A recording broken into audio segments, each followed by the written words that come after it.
I'm Maggie Abbott, 34 years old, and for as long as I can remember, I've been the steady heart of the Abbott family. It's a role I never asked for, but somehow ended up embracing, balancing work, family, and the endless expectations others seem to have of me. I'm a neonatal nurse, which means my days are spent cradling the tiniest, most fragile lives, fighting to give each baby a chance at breathing on their own. 12 years in the NICU have taught me patience, resilience, and how to stay calm when everything around me is in chaos. But nothing, not even the many emergencies I've faced at work, prepared me for the storm brewing at home. Being pregnant with my first child should have been a joyful chapter, a time to feel cared for and supported. Instead, it felt like walking on thin ice, constantly trying not to upset the delicate balance I'd kept for years.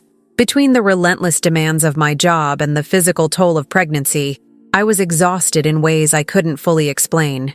Yet, I pushed myself because I wanted to be that pillar for everyone around me, the wife, the daughter-in-law, the nurse who never breaks. My husband Daniel often seems like the perfect partner on the surface, charming, disarming, quick to smile. But beneath that exterior, there's a quiet tension, something I've come to recognize as his deep insecurity, his need to control everything, including me. His mother, Karen, is the true strategist of the family, and she watches everything with those calculating eyes. Karen's sharp words and subtle manipulations have shaped my life more than I care to admit. She's obsessed with appearances and reputation, and I'm always expected to play my part quietly, without complaint. Despite the strain, I manage most of our household finances without fuss. I keep track of bills, appointments, family schedules, even the little tasks Daniel and Karen overlook or dismiss. It's not that I crave credit, I just want stability, a sense that my efforts are meaningful. But more often than not, my contributions go unnoticed or are taken for granted. I've learned to smile through the frustration, swallowing down the resentment so it doesn't spill over into the fragile peace I try to maintain. I remember one night, late in the pregnancy, as I sat at the kitchen table tallying up expenses and scheduling prenatal appointments, Daniel sat across from me, scrolling his phone, barely acknowledging the mountain of work I was doing. Karen had just called, complaining about who would host the next family gathering, and Daniel shrugged it off. I wanted to say something, to remind them that I carried the weight of more than just a belly bump. I carried the care of the whole family in my hands. But instead, I bit my tongue. The house itself had become a symbol of the control Karen held over us. The front door, with its heavy lock and gleaming brass handle, felt less like a welcome and more like a barrier. Access was permission, and permission was given sparingly to me. I often found myself checking and double-checking that I had my keys before heading out or coming back from work, a small act that had grown into a daily ritual of reassurance. I knew, somewhere deep down, that I lived on the edge of being locked out, not just physically, but emotionally and financially too. As the contractions began to ripple through my body that day, a mix of excitement and nervousness welled up inside me. This was the moment I'd been preparing for, the moment when all the complicated feelings and sacrifices would be worth it. I imagined Daniel by my side, holding my hand, Karen offering a supportive smile, and Olivia, Daniel's sister, popping in with a thoughtful gift. But reality shattered that vision. Instead of comfort, I found myself standing outside our own front door, the lock clicking shut behind me, a cold gust of wind against my skin as the first wave of pain hit. I cried out, my voice cracking, begging for help, for someone, anyone to let me in. But the silence was deafening. I saw Daniel and Karen standing inside through the window, watching me as if I were a stranger, untouchable. The irony was cruel. The very people I had devoted myself to, the people who should have protected me at my most vulnerable, chose to deny me entry. The door, once a symbol of home and security, had become a prison wall. That moment, locked out in labor, changed everything. It wasn't just about a door or a lock. It was about betrayal, abandonment, and the raw exposure of a fractured family. I stood there trembling, not only from the contractions, but from the crushing realization that the people I loved most had turned their backs on me when I needed them the most. And as the tears streamed down my face, I knew that my life was about to take a turn I never saw coming. From the very beginning of my marriage, Karen's favoritism toward Daniel was impossible to ignore. It was subtle at first, like a shadow lurking just beyond the edges of family gatherings and conversations. She would lavish praise on Daniel's smallest achievements while barely acknowledging my contributions. At family dinners, she'd ask Daniel detailed questions about his career, his plans, his thoughts about the future. But whenever I tried to insert myself, my voice seemed to fade into the background, as if I barely existed. I remember one particular evening not long after we married. We were at Karen and Daniel's house for a Sunday dinner. Karen was buzzing around the kitchen, and I was helping set the table when Daniel leaned over and whispered, "Don't take it personally. Mom just worries a lot about the family legacy." But the sting of exclusion was already settling in. Like a cold draft, I was helpful. That was my role, Karen often said with a smile that didn't reach her eyes. Helpful meant I was there to clean up, to listen quietly, to make things easier for Daniel and Karen, but never to challenge or question. I was part of the scenery, not the story. When it came to major family decisions, the pattern was even clearer. Karen and Daniel would huddle together, speaking in low tones that I wasn't meant to hear. Invitations to family events or business meetings were extended to Daniel and Olivia, his younger sister, but I was left on the sidelines. I tried to convince myself it was just a communication gap, or that maybe, as the newest member, I just hadn't earned their trust yet. But those little moments built up. A whispered plan here, a phone call there, until I felt like an outsider in my own family's inner circle. Olivia was another puzzle piece in this dynamic. She was caught in the crossfire between loyalty to her mother and brother and a growing awareness that I was being sidelined. Sometimes she would give me a sympathetic look, quietly asking if I wanted to talk or hang out. Other times, under pressure from Karen, she would retreat and align herself fully with the family's established order. It was painful watching someone so close to Daniel act as an enabler, even if she wasn't malicious. It was just the way the family had been shaped, with Karen orchestrating every move behind the scenes. Financial matters were a constant reminder of my exclusion. I was managing nearly all the household expenses and family bills, but when it came to larger investments or decisions about money, I was rarely consulted. Karen acted as gatekeeper, controlling the family bank accounts and business dealings with a firm grip. Even Daniel seemed to defer to her, as if his independence was limited by her influence. I kept quiet about these things, unwilling to rock the boat, but the imbalance gnawed at me. The subtle put-downs and dismissals weren't always overt. They came in the form of backhanded compliments or jokes about my place in the family. Comments about how helpful I was, but not quite one of us, were common. When I brought up issues or asked for clarity, I was told I was being too sensitive or overthinking things. Karen's manipulations were masterful. She never crossed lines blatantly, but made sure I never felt fully welcome or equal. There were moments when I tried to bridge the gap, reaching out to Daniel with honest conversations about how I felt. But his responses were always cautious, caught between his loyalty to his mother and his desire to keep me happy. "It's just how she is," Daniel would say. "She means well, even if it doesn't always come across that way." I wanted to believe him, but beneath his charming surface, I sensed a deep insecurity that made him avoid conflict, even if it meant sacrificing my feelings. At times, I wondered if cultural expectations played a role, if Karen's behavior was shaped by tradition or a rigid sense of family hierarchy. But rationalizing it didn't make the sting any less sharp. I was trapped in a family where my voice was muted, my worth measured by how well I served others, not by who I truly was. The kitchen table, once a place where I hoped to belong, became a battleground of silent exclusion. As months turned into years, the distance between me and the heart of the family grew wider. Karen's favoritism wasn't just a preference. It was a form of control, a way to keep Daniel, and by extension, me, in their carefully constructed place. I found myself walking on eggshells, always monitoring my behavior, trying to avoid triggering disapproval. The emotional toll was heavy, a slow erosion of confidence and belonging. Looking back now, I can see how those early years set the stage for everything that followed. The quiet sidelining, the subtle undermining, and the growing sense that no matter how much I gave, I was never truly part of the family. That recognition didn't come all at once.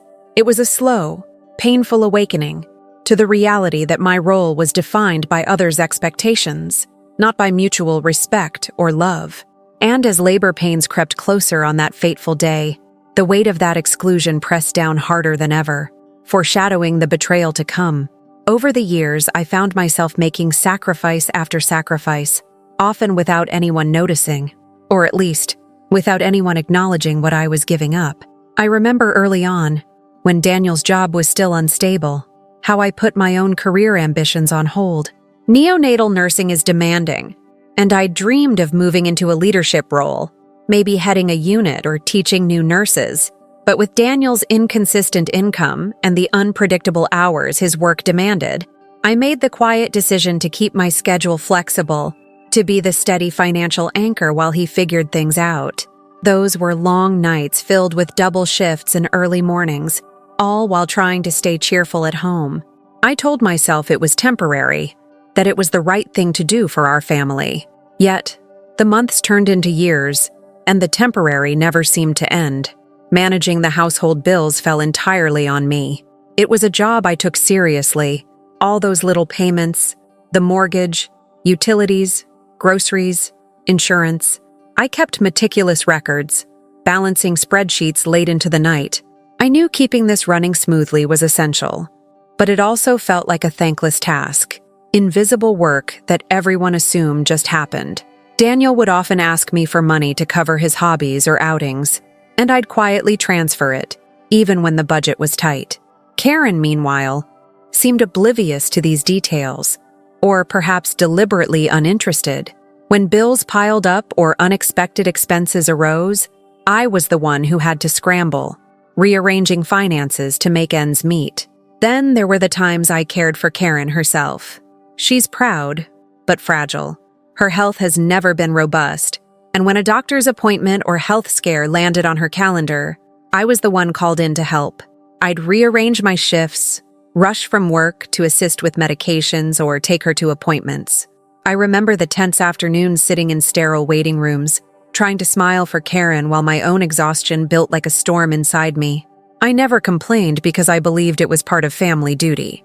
But I also began to notice how Daniel never seemed to lift a finger during these times, as if his mother's well-being was my sole responsibility. Financially, I even lent money to keep some family ventures afloat, silent loans that Daniel and Karen never bothered to mention or repay promptly. I didn't expect gratitude, but the lack of acknowledgement stung more deeply than I anticipated. I watched as Karen and Daniel made decisions about investments or property without consulting me, despite the fact that I was the one who'd helped keep the cash flow steady. When Olivia, Daniel's sister, asked about these dealings, I hesitated, but sometimes confided in her, hoping she might be an ally. She often seemed torn, her loyalty pulled between her mother's expectations and my quiet desperation.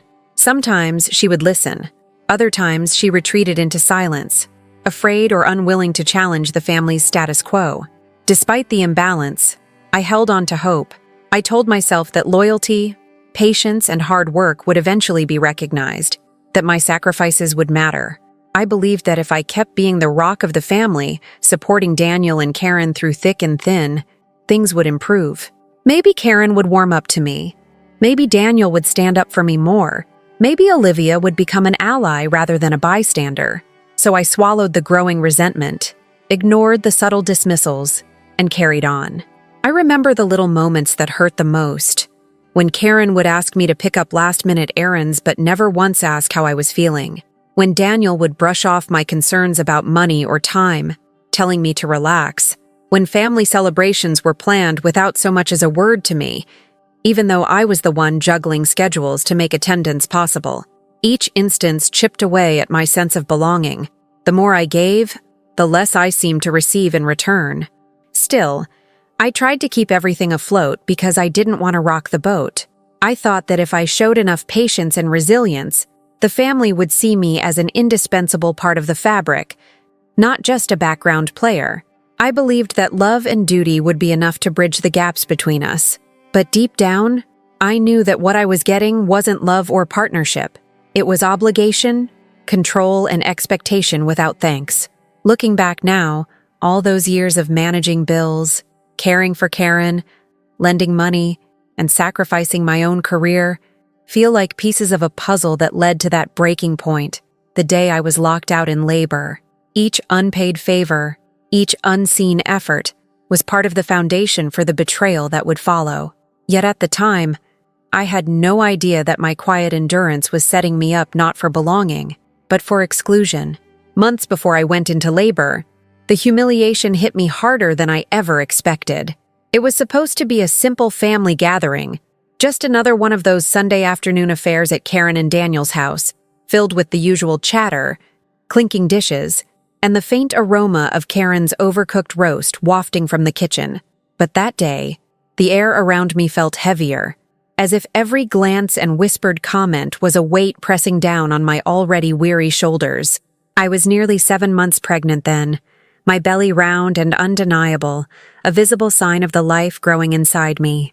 You'd think that would earn some kind of kindness or at least a little respect. Instead, Karen chose that moment, in front of the whole family, to voice her thinly veiled criticism. We were all gathered in the living room, the kids playing in the corner, Olivia chatting with a cousin nearby. Karen fixed her sharp gaze on me as I settled into a chair, trying to find comfort in my swollen legs. "Honestly, Maggie," Karen said loud enough for everyone to hear, her voice dripping with that cutting edge I'd come to recognize all too well, "you really should watch your weight. It's not like you're carrying twins or anything." Olivia didn't have any issues like this. The room went quiet, the amusement and casual conversations fading into uncomfortable silence. I felt my cheeks burn, the sting of her words digging deep beneath my skin. I wanted to say something, anything, that would make her stop, but the words caught in my throat. Daniel, sitting beside her, just nodded mildly and quickly changed the subject, as if pretending nothing happened was the best way to handle it. I glanced toward Olivia, hoping for some relief or an ally, but her face was blank, awkward. She avoided my eyes, maybe unsure how to react or unwilling to get involved. That moment wasn't just about the physical criticism. It was a reminder that I was never truly seen as part of the family's inner circle. Karen's approval was a currency I could never earn, no matter how much I sacrificed or tried to fit in. The comparison to Olivia stung the most, like I was the defective version, the one who didn't measure up. But the humiliation didn't stop there. As the months passed, I learned that Karen had taken it upon herself to exclude me from the very celebrations meant to honor the new life I was carrying. I found out, through hushed conversations and missing invitations, that she had orchestrated baby showers and gender reveal parties without so much as a whisper to me. Invitations were sent to Daniel's sister Olivia, her friends, and even distant relatives, but I was left out entirely. The only celebration I attended was the one Daniel casually mentioned as a small get-together, which turned out to be more of an afterthought for him and Karen. I remember the sinking feeling when I realized this. It felt like a physical blow, a confirmation that I was an outsider to the very milestone that should have been the center of my world. Instead of warmth and excitement, there was cold calculation and exclusion. At work, the emotional impact followed me too. I tried to stay professional, focusing on the fragile babies and their tiny battles for life.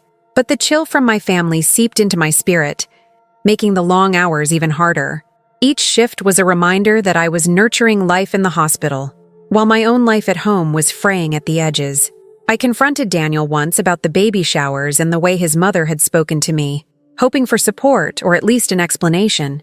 But his response was disappointing and vague. "Karen's just old-fashioned. She doesn't mean to hurt you. Maybe she's stressed with all the family stuff." It felt like a dismissal, a shrug of his shoulders that left my pain invisible. I learned to swallow this growing ache, to bury it deep beneath layers of forced smiles and quiet endurance. I told myself to be patient, that once the baby arrived, things would change. Maybe then, Karen would soften, and Daniel would finally stand up for me. But the truth was, each slight, each exclusion, was a crack widening in the fragile foundation of our family life. What made it worse was that my efforts were always expected, never appreciated. The countless nights I stayed awake, planning bills, rearranging schedules, and soothing Karen through her health scares were invisible to them. There were no thank yous, no acknowledgments, just the assumption that I would keep giving, keep sacrificing, without complaint. In those moments, the bitterness started to root itself deep inside me. I was tired of being the invisible caretaker, the background figure whose needs and feelings were secondary to everyone else's. Yet, I felt trapped, bound by duty, love, and hope that things would get better. The public criticism, the secret exclusions, and the unspoken dismissals were more than just painful. They were warnings, signs that the family I thought I belonged to was built on conditions I could never meet. And as my due date drew closer, the weight of those moments pressed harder, foreshadowing a fracture I couldn't yet fully grasp. That day, sitting in the quiet aftermath of Karen's harsh words, I made a silent promise to myself. No matter what happened, I would find a way to protect myself and the baby growing inside me, because sometimes the greatest betrayals come not from strangers, but from the people who should love you most. The contractions started gently at first, like distant waves rolling in, promising arrival but not yet demanding attention. I was sitting on the porch swing, my hand resting on my swollen belly, feeling a mix of exhaustion and anticipation.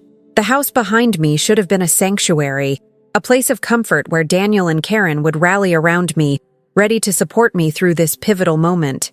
But that morning, the air felt heavy, thick with unspoken tension. I chalked it up to nerves, trying to breathe through the tightening in my abdomen, convinced that whatever was happening inside me, I could handle it. Then, as the first real contraction gripped me, I rose to go inside and alert Daniel. Instead, I heard the unmistakable click of the front door locking behind me. My heart lurched. I fumbled in my bag for my keys, panic blossoming as I realized they were nowhere to be found. The key ring that always dangled from my wrist was missing. I pounded softly on the door, voice strained but polite at first. "Daniel? It's happening. I'm having contractions. Please, let me in." There was no answer. I called out louder, my voice cracking under the weight of pain and confusion. "Please, Daniel, Karen, someone, please open the door." I could see Daniel through the window, standing just inside, his expression unreadable. Beside him, Karen's cold eyes met mine with a calculating stillness that sent a shiver down my spine. They exchanged a brief glance, and then, inexplicably, they turned away. The lock clicked again. Firm. Final. My breath hitched as another contraction seized me, sharper this time, folding me over the porch railing. Tears blurred my vision, hot and helpless. "Please," I begged again, voice breaking. "I'm in pain. I need to get inside. My baby is coming." But no movement from the other side. No sound. No sign of empathy. Just that cruel silence. I tried calling Daniel on my phone. Once, twice, thrice. Each time met with a voicemail or ignored calls. I dialed neighbors nearby, hoping someone would come to my rescue. But they kept their doors shut, and voices low, unwilling to cross the invisible line Karen must have drawn around me. The porch, which once felt like a welcoming threshold, had become a fortress of isolation. The pain intensified, contractions coming in relentless waves. I sank down onto the cold steps, clutching my belly, gasping for breath. My body was betraying me, becoming a battleground. And yet, the person I married, the one who promised to stand by me, stood on the other side of that door, unmoved. Karen's presence loomed large, not as a caretaker, but as a warder, holding the keys to my sanctuary and refusing entry. I remember the sharp sting of the wind that day, how it whipped against my skin and mingled with the tears streaming down my cheeks. My cries grew louder, more desperate. "Please, help me! I'm in labor." But it was as if I had become invisible, a ghost banished from the home I lived in, the family I'd tried to belong to. Minutes stretched into an eternity. I was losing strength, my phone's battery dwindling as the screen dimmed ominously. The world around me blurred into a haze of pain and fear. I felt utterly alone, an island cut off from the shore of safety. Through the window, I caught a glimpse of Olivia, Daniel's sister. She was watching too, her face pale, eyes wide with shock and uncertainty. I mouthed the word help, but she hesitated, torn by loyalty and fear, unable or unwilling to cross the line Karen had drawn. That silent witness was both a balm and a knife, proof that I was not imagining things. Yet no rescue came. When my phone finally died, plunging me into a terrifying silence, the house behind me felt like a prison. The door, once a symbol of welcome and warmth, had become a barrier sealed with betrayal. I curled up on the porch, every contraction racking my body, shivering from the cold and humiliation. Later, when Daniel tried to explain it away as a misunderstanding, I knew the truth had already crystallized in my heart. This was no accident. It was a deliberate act that spoke volumes about how little they valued me, how easily they could turn their backs in my darkest hour. That moment, the lock clicking shut on my vulnerability, shattered the fragile illusion of family support I had clung to. I stood there trembling, not just from physical pain, but from the raw, searing betrayal that cut deeper than any contraction. And amidst the overwhelming fear and sadness, a new, fierce resolve began to kindle inside me. I would not let this define my story. But for now, I was still outside, at the mercy of a family that had turned away, fighting to breathe through the pain and the tears. Lying in that hospital bed, utterly drained from the roller coaster of labor and delivery, I finally had a moment to breathe, a quiet, still second to let everything catch up with me. The antiseptic smell of the room mingled with the soft beeping of monitors, the hushed footsteps of nurses checking on me and my newborn son. Ethan's tiny chest rose and fell with delicate rhythm beside me, wrapped snugly in a blue blanket, his soft whimpers like whispered promises of new beginnings. But beneath the miracle of his first breath, my mind was a storm, churning with years of pain I hadn't allowed myself to fully feel until now. I closed my eyes, and the memories flooded in, sharp, jagged shards cutting through the fog of exhaustion. I saw Karen's cold gaze as she stood inside that house, watching me through the glass while I begged for help.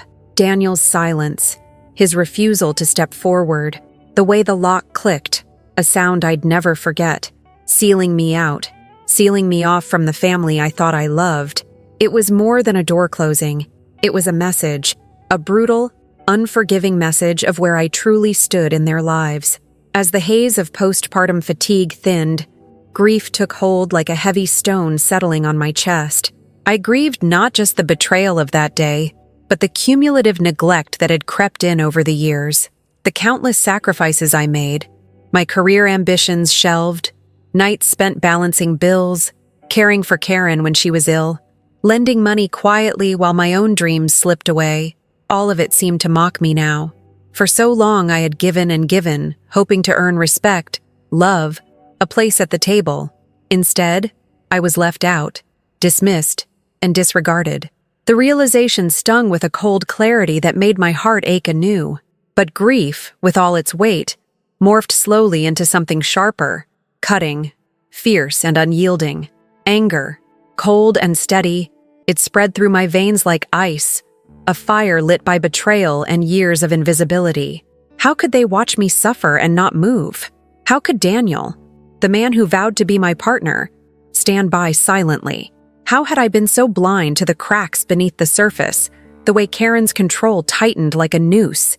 The pain I had swallowed for the sake of family loyalty suddenly felt like chains I was ready to break. In that hospital room, holding my son, the most vulnerable and precious part of me, I felt a surge of fierce maternal instinct, unlike anything I'd known before. Ethan didn't deserve the toxic silence, the cold shoulder, the exclusion I'd endured. He deserved safety, respect, and a mother who would no longer shrink to fit into someone else's narrative. I saw, with brutal honesty, that the family I thought I belonged to was built on control and conditions, not love and support. They had used me as a tool, someone to keep the household running, to prop up Daniel's image, to uphold Karen's reputation, but never as an equal, never as a person deserving of kindness. Tears welled up, but they were different now. No longer tears of helplessness, but of resolve. I promised myself I would protect Ethan with everything I had. No longer would I allow their manipulations to threaten the safe space my son needed to grow. I would rebuild our world on my terms, anchored by truth and respect. The betrayal had cracked something open inside me, but within that break was the beginning of transformation, the emergence of a woman who understood her worth and refused to be diminished. As the night deepened around us, the sterile hospital lights casting long shadows, I felt a quiet power settle within. Exhaustion still clung to me, but it was joined by a determined calm. The door that had locked me out in pain would no longer define my story. I would find a way to reclaim everything they tried to take. My dignity, my home, my finances, my peace. But first, I needed to gather strength, to let this anger forge into something more than just pain. Outside the hospital window, the world went on unaware, but inside me, a quiet revolution had begun. Holding Ethan close, I knew the road ahead would be difficult. Daniel and Karen's betrayal was only the beginning, not the end. And with that realization, a spark ignited, propelling me forward into the fight to protect my family and myself. Back home, the silence in the empty house felt heavy, almost suffocating, as I stepped inside with Ethan cradled gently against my chest. The soft creak of the floorboards beneath my feet was the only sound breaking the stillness. The walls, once familiar and warm, now seemed to close in, echoing the coldness I'd endured not long before in front of that very door. Every room carried memories of quiet exclusion, subtle dismissals, and the unbearable sting of betrayal. Yet, beneath that oppressive atmosphere, I felt a flicker of something new, resolve. I knew the path ahead wouldn't be easy. Daniel and Karen had held the reins of power for so long, weaving control through the locks on the door, the family bank accounts, and the unspoken rules governing every interaction. But now, I was determined to reclaim what was mine, not with rage, but with careful precision. The first step was to gather the proof, the documentation that would solidify my position and expose the cracks in their story. Sitting down at the kitchen table, the late afternoon light filtered through the curtains, casting long shadows across stacks of papers and my laptop. I began combing through bank statements, transaction by transaction, noting how I had meticulously managed every household expense for years: the mortgage payments, utility bills, groceries, insurance premiums, all paid on time, all tracked and accounted for. This was my hidden labor, the foundation keeping the family afloat, yet always invisible to them. I bookmarked statements dating back months, highlighting transfers I had authorized and payments I had made on behalf of extended family ventures. My phone buzzed intermittently with messages from Daniel, his tone increasingly desperate and confused, but I resisted the urge to respond. These texts were a goldmine of contradictions and half-truths, his repeated insistence that locking me out was a misunderstanding, while omitting the moments he stood silently by as Karen made decisions without me. I saved screenshots of these messages, each one a thread in the web of deceit they had spun. Then came the notes, handwritten scraps I'd gathered over the years, little reminders and observations I'd jotted down in quiet moments. Notes about Karen's subtle manipulations, the way she redirected conversations when I tried to speak up, the times she insisted on controlling invitations to family gatherings, the opaque decisions about money that always seemed to exclude me. I had kept these notes not as weapons but as anchors to reality, reminders that my feelings were valid, and that I wasn't imagining the growing distance between me and the family. I also reviewed emails and texts involving Olivia. She had been a complicated figure, sometimes an ally, sometimes a bystander, caught between loyalty to her mother and the truth she couldn't fully deny. Some messages revealed her hesitation to intervene, while others hinted at quiet support. I knew that keeping Olivia in the loop, carefully and selectively, might become an important part of my strategy. As the evening deepened, I reached out to a trusted lawyer whom I had met years ago through my hospital network. The conversation was cautious but encouraging. I explained the situation, focusing on the evidence I was accumulating, the financial records, the communication logs, and the clear betrayal on the day of labor. The lawyer outlined the steps I could take to protect myself and Ethan, changing ownership on the house, updating bank account signatories, revising beneficiary designations, and securing legal rights to make decisions about our son's welfare. Each suggestion felt like another piece falling into place, a blueprint for reclaiming control over my life. I realized that this wasn't just about property or money. It was about safety, respect, and the future I wanted for Ethan and myself. The lawyer's calm professionalism steadied me, offering a roadmap through the chaos. Meanwhile, I quietly began changing passwords on our joint accounts, setting up alerts for any unusual activity, and gathering documentation to support any future legal steps. I updated contact information for banks and investment accounts, preparing to freeze access if necessary. Each task was a quiet act of defiance, a reclaiming of power that had been denied to me for too long. Despite the storm brewing beneath the surface, to Daniel and Karen, I remained composed and collected. I answered texts minimally, maintained a calm tone, and kept up the appearance of normalcy. They couldn't see the fire igniting within me, the methodical preparation that would undo their control. I knew that once I made my move, the balance of power would shift irrevocably. Lying awake at night, Ethan sleeping peacefully beside me, I thought about all the years I had given without acknowledgement, the nights spent working double shifts, the whispered requests for help that went unanswered, the countless sacrifices swallowed whole. But those memories no longer chained me. Instead, they fueled my determination to build a safe, secure future on my own terms. I was no longer just the quiet caretaker. I was becoming the architect of my own destiny, and nothing would stop me from protecting what mattered most. I stopped answering Daniel's calls almost immediately after we got home from the hospital. My phone would buzz relentlessly, but I let it go to voicemail, telling myself and anyone who asked that I was simply too exhausted. Postpartum fatigue was real, and I needed time to heal and focus on Ethan. Each unanswered call chipped away at the fragile facade I'd maintained for so long. But I knew this silence was necessary.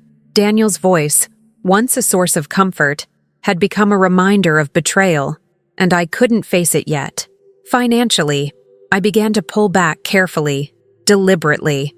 For years, I'd been the one managing the household bills, every mortgage payment, utility bill, insurance premium, and even the little extras that kept Karen's fragile health stable. My hands had been the silent stewards of the family's money, moving funds, paying debts, and covering unexpected expenses without complaint. But now, I started reducing the transfers to their accounts gradually. It wasn't a sudden cutoff that would have raised alarms too quickly, but a slow tapering, like turning down a faucet. I moved money only when absolutely necessary, leaving little to no surplus in the accounts they considered theirs. It felt strange, withholding something I'd quietly given for years, but the sting of their betrayal made those decisions easier to make. When Karen called with her usual demands, appointments she needed me to rearrange, favors she expected me to perform, I began declining, citing my health and the need to protect Ethan. "I'm still recovering," I told her firmly, though my voice remained calm. "I can't take on anything extra right now." She protested, voices rising with thinly veiled accusations, but I stayed resolute. For once, I was setting limits, and she didn't like it. Daniel, too, noticed my withdrawal, but when I ignored his texts or brushed off his concerns, he grew frustrated and confused. Their confusion was my shield. The biggest move was changing the locks on our house. It wasn't impulsive. It was a calculated step I'd planned meticulously. I waited until Daniel was at work one morning, then called a locksmith to come by. The man arrived quietly, carrying tools and a fresh lock that gleamed with cold precision. I watched as he removed the old lock, the symbol of their control, and replaced it with one that only I had the key to. It felt like taking back a piece of myself, reclaiming the sanctuary that had been weaponized against me. Afterward, I left no spare key hidden or floating around.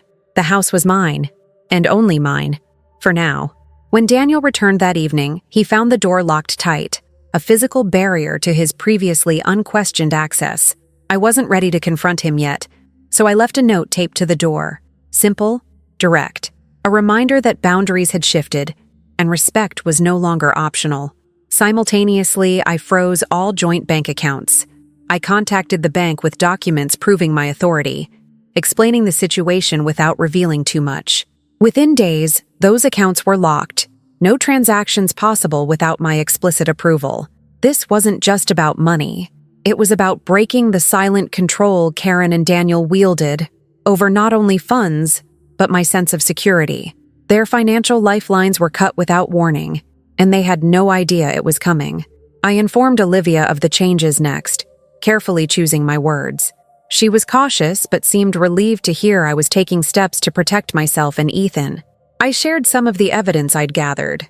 Texts, bank statements, notes, without the full picture, testing waters to see if she might become an ally. Her reaction was mixed. Guilt flickered in her eyes, but so did hesitation. I knew the family pressures weighed on her just as heavily, but my resolve didn't waver. This was my moment to claim agency. Behind the scenes, I maintained a calm exterior, answering polite inquiries with neutral responses, never revealing the storm inside. Daniel's calls became less frequent, his tone slowly shifting from confusion to frustration. Karen's visits to the house stopped abruptly when she found herself standing outside locked doors and silent phones. They were blindsided, unprepared for the woman they had underestimated. Those first few weeks after the lockdown were tense. Silent confrontations through windows, unanswered messages, and the slow unraveling of the control they once held. I never let my guard down, always vigilant, always protecting Ethan and myself from their reach. The withdrawal was my shield and weapon combined, a border drawn in steel and silence. Though the house was quiet, my mind was not. Every locked door, every frozen account was a small victory, each one strengthening the foundation I was building for a future where I would never again be so vulnerable to their betrayals. The battle lines were drawn, and the family was already beginning to realize that the Maggie they thought they controlled had changed, becoming something stronger, something unyielding. But I knew this was only the beginning. The coming days would demand more strength, more strategy, and a deeper willingness to stand firm.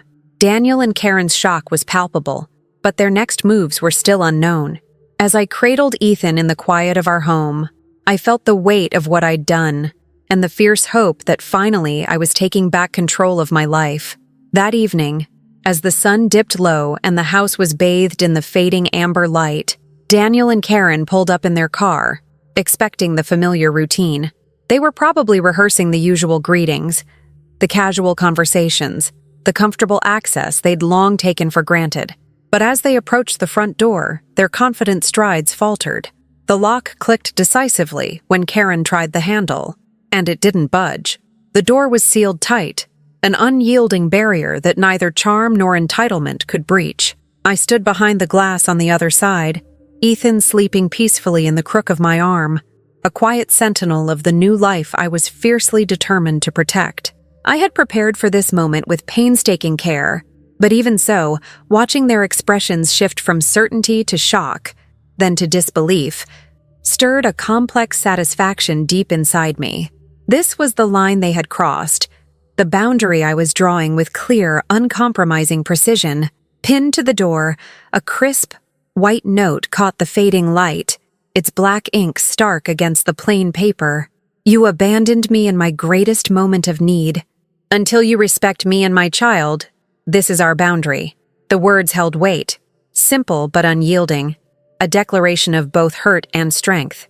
I had crafted this message to cut through their denials and excuses, to leave no room for misunderstanding. It was my truth, laid bare for them to see and reckon with. Karen's eyes narrowed as she read it, lips tightening into a thin line.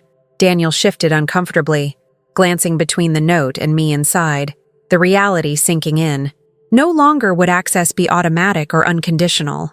The door that once symbolized shared space and family warmth was now a wall of boundaries and consequences. As they stood there, Karen's phone buzzed insistently in her purse. I knew what it was even before she pulled it out. A notification from the bank, alerting her that the joint accounts had been frozen. A quiet but devastating blow, cutting off the financial lifelines they relied on without warning. Their control, once taken for granted, was slipping through their fingers. Daniel's face flushed with a mixture of anger and confusion as he exchanged a few terse words with Karen. Their voices were low but tense, a fragile alliance cracking under pressure. I watched them from behind the glass, feeling that steady calm settle in my chest, the calm born from preparation and resolve. I had contacted Olivia earlier that day, explaining the situation carefully, sharing enough for her to understand the gravity without overwhelming her. She had responded with a mix of guilt and tentative support, promising discretion but also a readiness to stand by me. Knowing I had at least one quiet ally within the family gave me strength. The house was no longer just my sanctuary, it was my fortress. The locks and the frozen accounts were more than physical barriers. They were symbols of reclaimed power, statements that I would no longer be hidden away or controlled. The note on the door was my voice when theirs had been silent or cruel.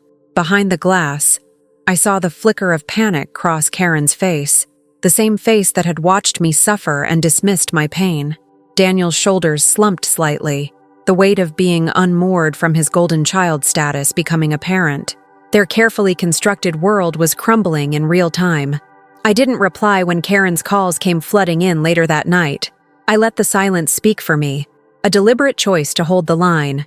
Their demands for explanations, apologies, and access went unanswered. Each unanswered call was a reminder that respect and accountability were now prerequisites, not afterthoughts. Inside, Ethan stirred softly, and I bent down to kiss his forehead, grounding myself in the love that fueled this stand. This was no longer about me alone. It was about creating a safe, respectful environment for him to grow, away from the shadows of manipulation and neglect. The night deepened, and outside the world went on, unaware of the quiet revolution unfolding behind the locked door. But inside me, the steady beat of resolve grew louder. I was no longer the woman who waited silently for permission or acceptance. I was the woman who set boundaries, who demanded respect, who protected her family fiercely. And this was only the beginning. Daniel's frantic calls started almost immediately after he realized the door wouldn't open. My phone buzzed relentlessly beside me, each ring a sharp reminder of the power I now held and their disbelief at losing it. I could picture Daniel pacing near his car, pulling at his hair, his voice growing desperate with every voicemail. "Maggie, please, it's a misunderstanding. Just let me in. Let's talk." But I didn't answer. Not yet. Not until they understood what I was doing and why. Their confusion and panic were the first cracks in the wall they'd built around me for so long. Karen's approach was different but no less urgent. She sent messages filled with veiled threats and thinly disguised guilt trips. "You're being selfish," she wrote. "Think of the family. Think of Daniel and your son." Her tone was icy but coated with a fake sweetness that made my skin crawl. She begged, pleaded, and demanded all at once, trying to guilt me into submission. But I blocked her calls after the first few, refusing to let her manipulate me with her usual tactics. Realizing that their usual control tactics had failed, they enlisted Olivia to intervene. The tension in the family was boiling over, and Olivia found herself caught in the middle, her texts and calls growing more frequent and anxious. When she finally reached me, her voice trembled as she pleaded, "Please, Maggie, can we just talk? Mom and Daniel want to work this out. They don't know what to do without you." For a moment, I hesitated, torn between old loyalties and the new boundaries I was setting. But the memory of that cold day, locked out in pain and fear, steeled my resolve. I told Olivia calmly but firmly, "This isn't about convenience or control anymore. It's about respect and safety for me and Ethan. Until they acknowledge what they did and change, nothing will go back to how it was." I could hear the pain in her voice, and part of me still wished she could bridge the gap. But I also knew that the family's patterns ran deeper than just this incident. Meanwhile, Daniel and Karen's panic translated quickly into practical chaos. Bills that had been quietly paid started piling up. The mortgage payments for Karen's property were delayed. Daniel's small business began to falter as supplier invoices went unpaid, the frozen accounts strangling their cash flow overnight. I watched from a distance as the family's carefully maintained facade began unraveling, their social invitations drying up, unanswered calls from business associates piling in, a visible strain replacing the usual airs of control. Karen's sense of victimhood was immediate and dramatic. She flooded my voicemail with messages accusing me of cruelty, of tearing the family apart at the worst possible time. "You're destroying everything we've built," she said, voice shaking with manufactured outrage. But her words rang hollow, especially to those who knew the truth about her manipulations. Friends and distant relatives began asking questions, whispers spreading about the sudden financial hold and the locked doors. The family's reputation, so fiercely protected by Karen, was suddenly at risk. Olivia oscillated between supporting me and trying to mend fences. She showed up at the house, hesitant and unsure, her eyes pleading for me to soften. But I stood firm, explaining again that boundaries were essential, not punishments. The family had crossed a line, and it was time they faced the consequences. Every encounter with Olivia was a reminder of the tangled loyalties and the cost of change. Their scrambling and scrambling only reinforced my belief that I had done the right thing. For so long, I had been the one making sacrifices, keeping peace while my own needs were silenced. Now, as they felt the real impact of their actions, the imbalance was finally shifting. I wasn't the invisible caretaker anymore. I was the gatekeeper, the one setting terms. That night, after a particularly tense day of missed calls and unanswered messages, I sat quietly with Ethan asleep in my arms, feeling the weight of the moment. The battle lines were drawn, the family's panic still fresh, and the path ahead uncertain. But for the first time in years, I felt the power of choice, the power to protect myself and my son from a family that had shown its true colors. And I knew this was just the beginning of a longer fight for respect and peace. The moment the financial freeze went into effect, the ripple through the Abbott family was immediate and undeniable. I could practically feel the tension coil and tighten like a noose around Karen's neck. Her property, an old family home she had clung to like a lifeline, was suddenly under threat. Notices from the bank started arriving, warning of missed mortgage payments. The foreclosure threat wasn't just a paper blip. It was a very real, very frightening consequence of the accounts being locked down. Karen's reaction was typical of her. Frantic calls and bitter accusations streamed into my phone, each one a mix of blame and entitlement. "You're making a mistake, Maggie," she hissed during one heated voicemail. "This is just a phase. You don't know what you're doing. You're ruining everything we've worked for." But beneath her bluster there was panic, a crack in her polished armor. The house wasn't just a building to her. It was a symbol of legacy, control, and the family's reputation. Watching her scramble to find a way out was strangely satisfying, a mirror to the chaos she had inflicted on me. Meanwhile, Daniel's small business, something I had quietly helped keep afloat for years, began to fray at the edges. Supplier payments stopped almost overnight as their access to funds dried up. I had anticipated this fallout, of course. His charm and easy smile had always masked a fragile foundation, and without the financial support he'd grown used to, cracks appeared quickly. I heard from mutual acquaintances how vendors were calling, inquiries piling up about unpaid invoices, and how Daniel was growing desperate, his usual confidence slipping away. It was a stark contrast to the golden child image he had cultivated, a man who seemed to have everything under control, but was suddenly exposed as vulnerable and dependent. I knew that this unraveling wasn't just about money. It was the beginning of a reckoning, a stripping away of the illusions that had kept me trapped. Family gatherings, once choreographed to perfection by Karen, started to falter. Invitations stopped arriving, not because of my absence, but because the entire family circle began questioning the legitimacy of Karen and Daniel's claims. Whispers traveled fast. Why were the accounts frozen? What had happened between Maggie and them? I overheard friends and distant relatives murmuring, their curiosity and doubt slowly eroding the once unassailable Abbott family facade. Karen, ever the victim when cornered, played her role with dramatic flair.